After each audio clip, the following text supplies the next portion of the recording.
morning! Welcome back sa ating YouTube channel, Farming is Good with Jason Venus. Ito nga pala yung prepare natin na punlaan ng ating kamatis. So 3 days na ito, wala pang tubo. Kaya ang gagawin natin ay maglalagay tayo ng garami. Gayami.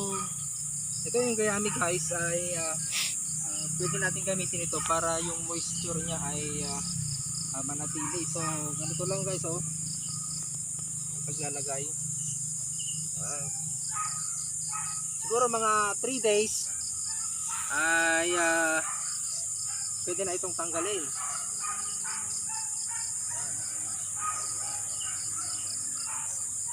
Okay.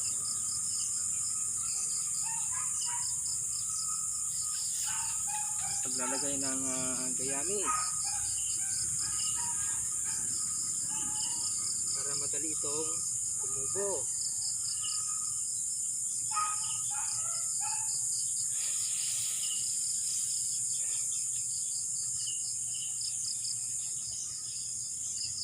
Ito guys, paglagay kami ng stick na ganito para kung sakaling tumubo na yung kamatis, madali lang na magtanggal. Purpose yan. Ito naman, mamaya lalagyan natin ng net para kahit umulan ay hindi masira yung punlaan natin. So yun muna guys, mamaya.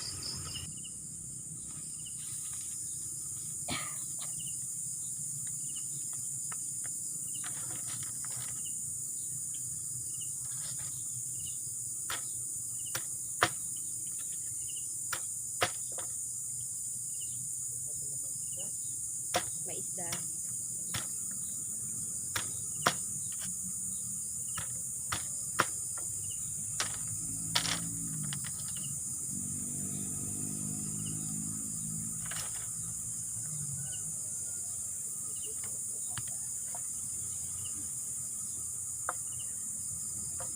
Hindi sa natin stick. Ano tayo? Kurang tayo. Ano yung stick ni kabil mo? Ano yung stick ni kabil mo? 1, 2, 3, 4, 5, 6, 7, Times ko. 9, 10, 11, 12, 13, 14, 16. Dumot ah.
Namin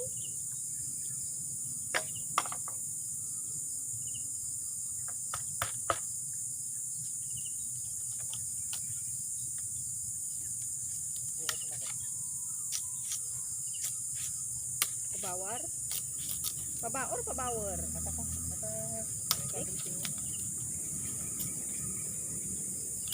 agitay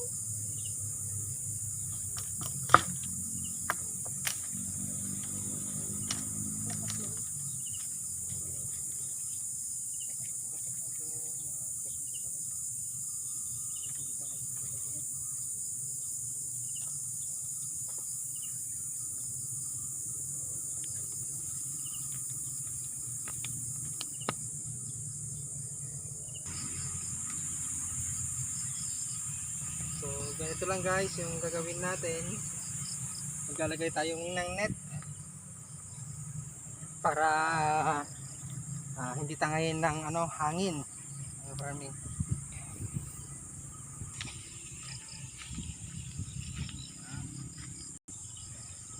Ayan, naglagay tayo ng net mga ka-farming para hindi po direkta yung ulan pag malakas at hindi po masira yung ating mga punlang kamatis. Ayan. Alabas ang haring araw at sana tumigil-tigil na muna ang pag-ulan kasi araw-araw na pong naulan. Ganito lang guys yung gagawin natin, parang ganito lang yung setup nyo. So ayan guys, ito pag umulan at least meron siyang prevention doon sa pag malakas ang ulan, at least meron siyang suporta. So ayan po. Okay, pag 7 minutes tama na. Salamat.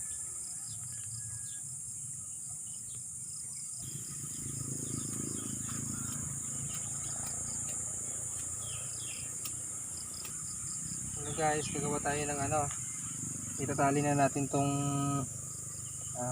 net para hindi Tangayin ng hangin. tangayin na hangin. Ganun lang.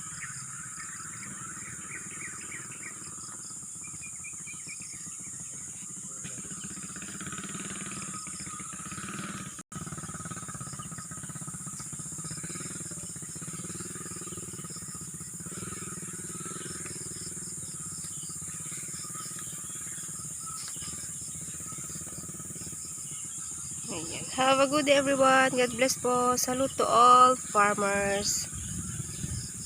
Good morning.